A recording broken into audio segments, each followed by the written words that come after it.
Bueno chicos, pues hoy vamos a terminar Goya, ¿de acuerdo? Que el otro día pues habíamos estado hablando de Goya, pero habíamos empezado su vida, habíamos hablado pues nada, el primer periodo, lo que llaman Goya como pintor de la tierra, que es su faceta retratística interesantísima, que realiza paralelamente con los tapices, con los cartones, ¿no? Para los tapices, que también es muy interesante. Y había empezado a hablar un poco cómo la vida a Goya se le va complicando por esa enfermedad grave que tiene, ¿verdad? Y que lo deja sordo y le cambia el carácter. Y estuvimos viendo cómo este acontecimiento fue importante, cómo lo modificó, y se veía esto muchísimo en los grabados que os estuve comentando, ¿verdad? En la serie de grabados Los Caprichos, donde evidentemente esa enfermedad, ese carácter que se le agria, influye en estos grabados interesantísimos en cuanto a la crítica social, ¿no?, que desprende. Bueno, en 1798, tras esta enfermedad que digo que supera, tras la enfermedad pues se hace Los Caprichos, y es verdad que se va a refugiar un poco en la religión, quizás pues por esa situación tan difícil que estaba pasando, y empieza a refugiarse en la religión y hace algunos cuadros de temática religiosa. Por eso a este periodo se le ha llamado a Goya pintor del cielo. En este periodo yo os he puesto dos obras de este periodo, que es un periodo más cortito, claro, el que se ha denominado como pintor del cielo. Tener en cuenta una cosa, que a veces los periodos de Goya cabalgan. Quiere decir que está empezando uno y no ha terminado el otro. En eso es un poquito más complicado, ¿no? Bueno, pues hablando de este periodo, que se le ha llamado pintor del cielo, tenemos estos frescos. Me estoy basando en el PowerPoint que tenéis, ¿eh?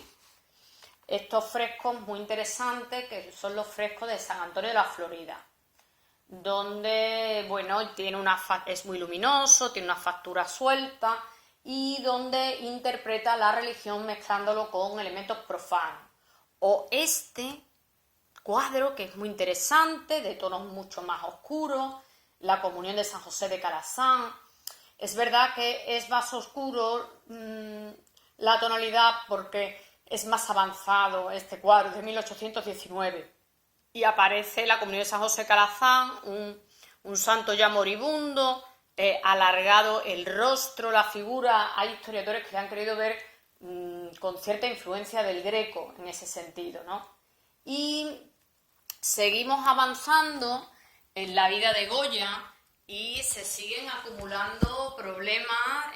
Bueno, hemos visto problemas personales, pero ahora se acumulan problemas a nivel nacional, pero que a él le afectan de sobremanera. En 1808 sabéis que se produce la invasión napoleónica en nuestro país, nosotros lo hemos dado en Historia de España, y por supuesto le coge a Goya, igual que a otros ciudadanos. Y Goya en este sentido se encuentra en una lucha permanente entre lo que la razón le dictaba y lo que el corazón le dictaba. Es verdad que esa invasión napoleónica implica una destrucción, una desesperanza del país, una invasión de una potencia extranjera. En ese sentido, sentimentalmente va con su patria, claro, porque está sufriendo una invasión extranjera. Pero ideológicamente él conectaba con toda la ideología francesa progresista. Entonces digo, Goya tiene esa lucha, ese debate. Finalmente se decide por apoyar a la patria, ¿no? Y va a ser un magnífico testigo de todos los acontecimientos históricos de esta invasión napoleónica. En 1814 el Consejo de Regencia le encarga unas obras. Va a realizar dos obras que ilustran la insurrección de Madrid. Sabéis que la primera zona que se levanta contra Napoleón, contra las tropas francesas, es Madrid, el 2 de mayo, de manera un poco espontánea, sin planificación, sin ser dirigida por militares. Y él va a representar en dos obras maravillosas este acontecimiento. En una obra que se ha llamado La carga de los mamelucos, y en la otra que se ha llamado Los fusilamientos del 3 de mayo. Ambas obras que en Historia de España la hemos visto, pero que es tan maravilloso, las dos se conservan en el Museo del Prado, que merece la pena que lo veamos. Aquí lo tenéis, La carga de los mamelucos o 2 de mayo. Este cuadro se llama de las dos maneras, porque ese enfrentamiento, esa insurrección del pueblo de Madrid de manera espontánea contra los franceses se produce el 2 de mayo, de ahí que tenga esos dos nombres. Y la carga de los mamelucos, pues tenéis que ver que los mamelucos eran gentes que luchaban en el bando francés, ¿de acuerdo? Vale, eran soldados pagados en el bando francés y son estos personajes que aparecen, que por su raza, por el tono de su piel lo vemos, ¿no? Indudablemente las dos obras son cuadros históricos, pero no son los cuadros históricos que estamos acostumbrados a ver. Hasta esta época, pues cada vez que se ha representado un acontecimiento, un hecho histórico, se han representado personajes reales, oficiales, generales, ¿vale? En este caso, pues Goya representa este acontecimiento histórico, pero sin representar personajes importantes, ¿no? Lo importante para Goya no era representar ningún general, ni ningún oficial, ni ningún héroe, simplemente el pueblo llano de Madrid que muere por defender a su patria. Esa idea es la que él quiere representar, ¿no? Y ahí vemos una lucha donde todo es movimiento, todo es agitación. ¿Entendéis por qué ahora os digo que Goya no es neoclásico, que a veces está más cercano al barroco, ¿no? Y aparece como una masa compacta donde se une todo, caballos y hombres. Presenta una técnica pues a base de mancha, con mucha expresividad, esos rostros borrosos y desdibujados, un intenso cromatismo. Esta escena se supone sería La Puerta del Sol. Después la otra obra que hace, Los fusilamientos del 3 de mayo. Ya sabéis que tras esta insurrección popular del 2 de mayo, los franceses recuperan el control, cogen a los cabecillas y el 3 de mayo, en la madrugada del 3 de mayo, son fusilados en diferentes puntos de Madrid a las afueras. De hecho, se ve aquí Madrid al fondo y en esa oscuridad de la noche, que es donde representa la escena, un potente foco ilumina al grupo que va a ser fusilado, ¿no?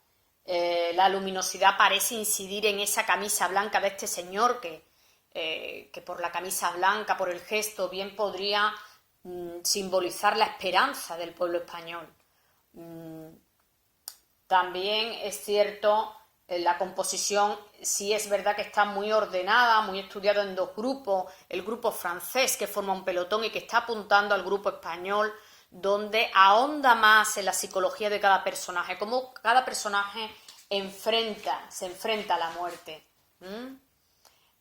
También de este periodo de la Guerra de Independencia, mirar la técnica tan suelta a base de mancha, la expresividad de los rostros. Un momentito, os quería presentar, aquí no viene. Vale. Tras la Guerra de la Independencia, vamos por aquí, perdón, que se ha caído. Tras la Guerra de la Independencia, tras este acontecimiento, va a ser una serie de grabados, ¿de acuerdo? Vamos a destacar 3 grabados con diferentes temáticas. Uno de los grabados que son los llamados los desastres de la guerra, que va un poco en camino para representar esos acontecimientos violentos, históricos que les tocó vivir, esa invasión napoleónica, esas consecuencias, y lo que él pretende transmitir son las consecuencias terribles de la guerra y del enfrentamiento, ¿no? Hay plasmado una gran violencia y no, vuelvo a decir, no hay un personaje histórico, sino lo que representa es la violencia, la guerra en sí. No hay personajes concretos. Y en 1816, por eso digo que hay como 3 series de grabados, está este grabado, el de la tauromaquia. Muy curioso porque contrasta en temática con lo anterior, pero este conjunto de grabados, la tauromaquia, no nos tiene que extrañar porque Goya es verdad que un apasionado de este animal, de esta fiesta, se sentía muy atraído por esta fiesta y en la época alcanzó gran prestigio esta fiesta. Y bueno, seguramente en este periodo de desilusión, donde se queda sordo, pues le ayudaría a olvidar el presente. Y son una serie de grabados donde representan las diferentes suertes del toro, las banderillas, la embestida del toro, diferentes modalidades. Y todo pues lleno de fuerza, de movimiento y acentuado claroscuro. Después la otra serie de grabados, del grabado de tauromaquia os he puesto para que lo veáis. Este y este. Y de la otra serie de grabados, que va de 1819 al 23, son los llamados disparates. Aunque también es verdad que se han conocido como los proverbios o los sueños, estamos hablando de la misma serie de grabados. Son 22 estampas, por cierto, no llegó a terminarla, con lo cual es difícil ordenarla, muy difícil. Y son escenas pues muy sombrías, muy enigmáticas, muy creativas, llenas de imaginación, gobernado por el mundo de lo absurdo, con personajes irreales, del subconsciente, de los sueños, como veis este personaje, o aquí donde se mezclan animales y personas, y es muy difícil interpretarlo. Bueno, esta serie de grabados está muy relacionada con el último periodo ya de Goya, que son las pinturas negras, ¿no? O las pinturas de la Quinta del Sordo, que quizás es uno de los periodos más interesantes de Goya. Como veis, por ordenar un poco para que no os liéis, después de la carga de los mamelucos y el fusilamiento de 3 de mayo, se suceden grabados, 3 grupos de grabados. 1, los desastres de la guerra. 2, la tauromaquia. 3, los disparates.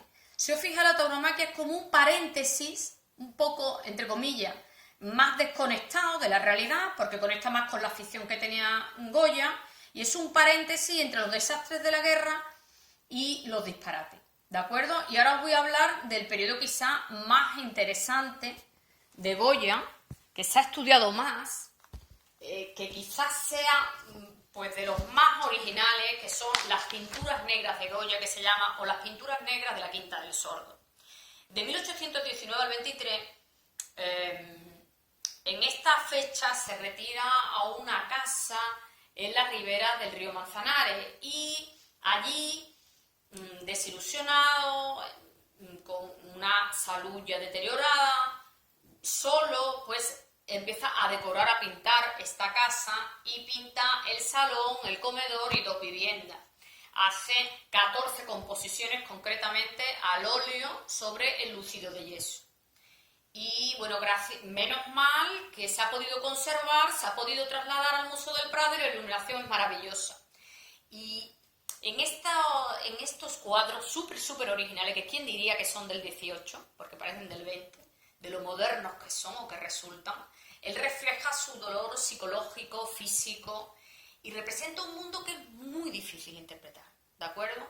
Un mundo alucinante, irreal, parece un mundo del subconsciente, de los sueños, donde aparecen personajes que son un poco absurdos, no tienen sentido, machos cabríos, brujas, monstruos, y que sus rostros están llenos de violencia expresiva, ferocidad, y que es muy difícil de interpretar.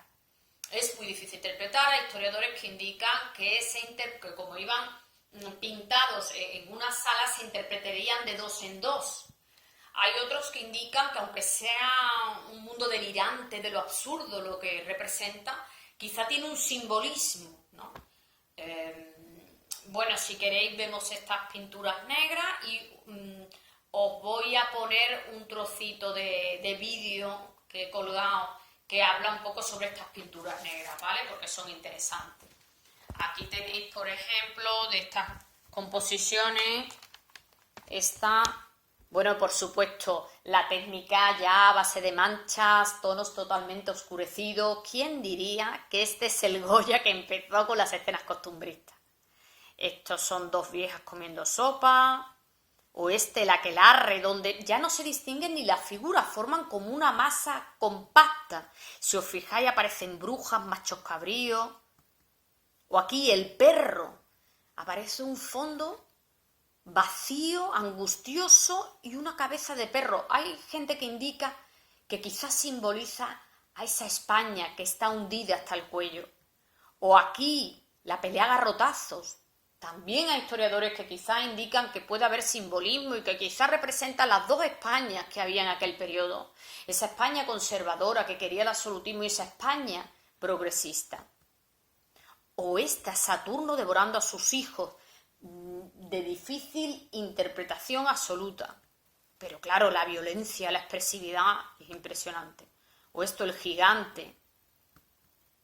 Bueno, esta ya es la última obra que no pertenece a las pinturas negras, que data de 1827, marcha a Francia, donde hace esta lechera de Burdeos, que por cierto hay críticos que dudan de que sea de Goya por esos tonos claros, esos toques quebrados. Os voy a poner el vídeo de las pinturas negras y lo vemos para terminar Goya. Un segundo. De todas maneras está colgado en el blog, Os lo he colgado en el blog el vídeo por si queréis verlo más detenidamente, porque es muy interesante. Aquí os lo voy a poner. Vale. Pinturas negras de Goya, ¿no? Y le das. Ajá. Y te manda a una página muy interesante y en esa página al final pues te viene un vídeo que, bueno, vamos a ver aquí. No hay demasiados artistas capaces de sorprenderte a esa edad. Todos soñamos con una gran madurez creativa, pero son pocos los que la consiguen. Pero al igual que el Tiziano, Goya lo logró. Un momento, a ver si está el volumen. De su ser para sacar algo inconcebible, aterrador y totalmente inesperado. Goya compró una granja al otro lado del Manzanares. Se llamaba La Quinta del Sordo. Curiosamente el nombre no estaba inspirado en la enfermedad de Goya, sino en el antiguo dueño de la propiedad, un granjero que también estaba sordo como una tapia. Se sentía solo y empezó a poblar las paredes de la Quinta del Sordo con los fantasmas de su imaginación. Desde una perspectiva moderna, estas imágenes, que aún nos resultan terriblemente difíciles de comprender, representan la culminación de su larga carrera.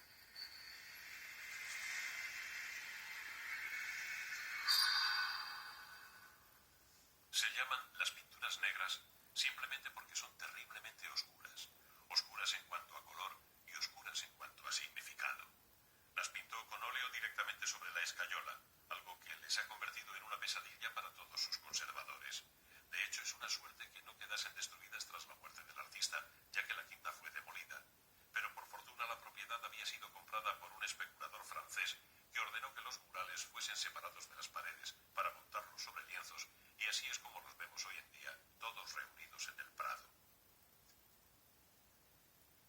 No existe una narrativa coherente entre ellas. Hay escenas de brujas y aquelarres, escenas de peregrinación, hay ancianas deformes y malévolas sorbiendo sopa. Nos encontramos con figuras bíblicas como Judith, que está matando al rey Holofernes, pero no encontramos ni una sola referencia dedicada a Jesús o a Dios.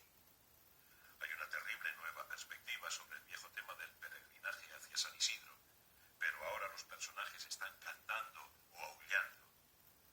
Es evidente que de cualquier manera están haciendo ruidos de animales. Pero no se les escucha. Son criaturas nacidas de la sordera de Goya. Están aprisionadas al otro lado del cristal.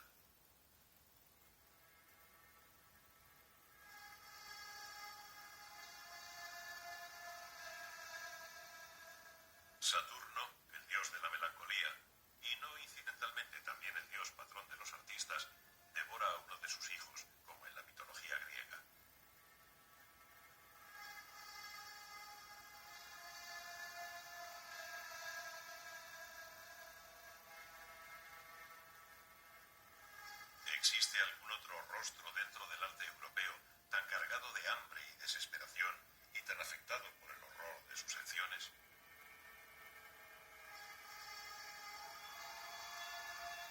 Las parcas griegas surcando los aires,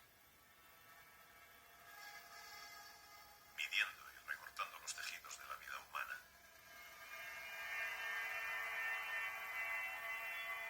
Y este inolvidable perro semi-hundido mirando por encima de una pared, o quizás esté intentando sacar la cabeza de las arenas movedizas en las que se ahoga. Goya dota al perro de más patetismo que todo el que se pueda encontrar reunido en una crucifixión de Rubens.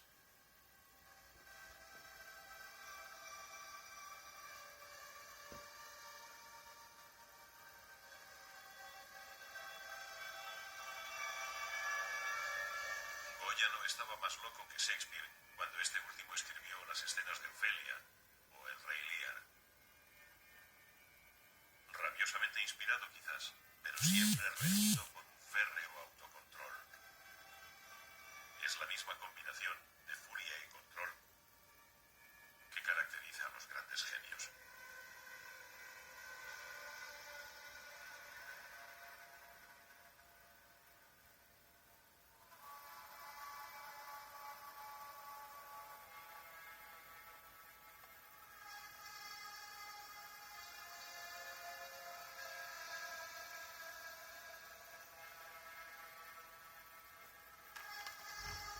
Bueno, ya os he dicho que este vídeo es muy interesante para que lo terminéis de ver, que queda un minutillo, queda para terminarlo, ¿vale? Y ahora os voy a explicar lo que vamos a hacer de aquí ya a terminar el temario de arte. Nos quedan dos temas, arte del siglo XIX y arte del siglo XX. Yo los quiero dar de otra manera porque creo primero que tenéis conocimiento ya para darlo de otra manera y porque los quiero hacer un poco más dinámicos, ¿no?, que estos vídeos. Entonces, yo sé que tenéis en el blog, si lo veis, vamos a ver...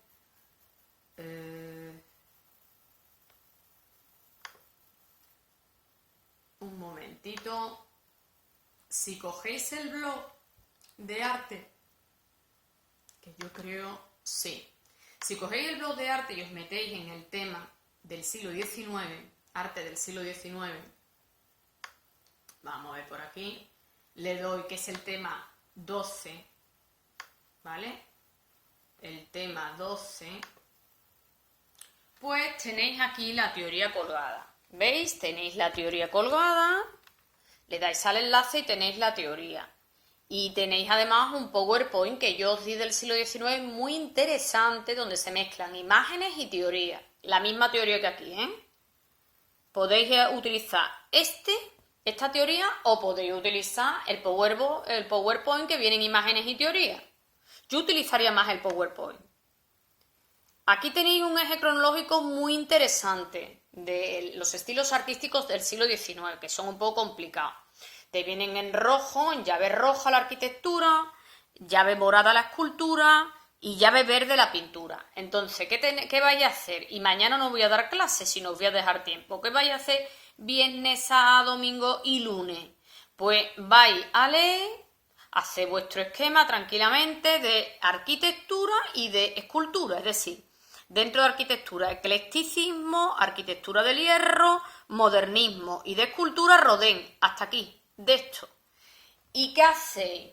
Lo vais leyendo, vais haciendo el esquema, lo vais entendiendo, vais apuntando todas las dudas y el martes, atención, a las 5 de la tarde os voy a poner para hacer una videoconferencia.